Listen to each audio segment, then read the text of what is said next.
βάθο, το πλωτάρι. Δεν σε παίρνω τώρα. Εντάξει.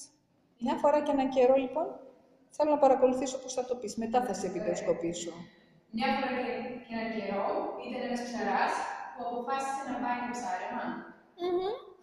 Και τώρα όχι το αποφάσισε ξαφνικά, κάθε μέρα ο άνθρωπος πήγαινε. Μια φορά και ένα καιρό, λοιπόν, ήταν ένας ψαράς που πρωί-πρωί ξεκίνησε να πάει για ψάρεμα. Ωραία.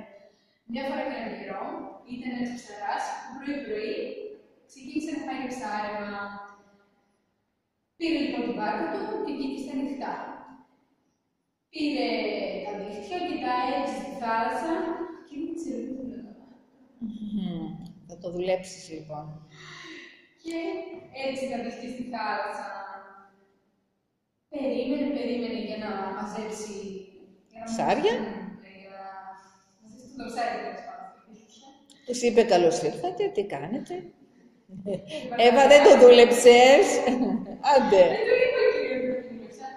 Και αφού κατάλαβα ότι μαζεύτηκε το ψάρι, άρχισε να το τραβάει, είχε πολύ βάρος. Και δεν μου λες, το βάρος δεν θα σε κάνει εσύ να προς τα πίσω.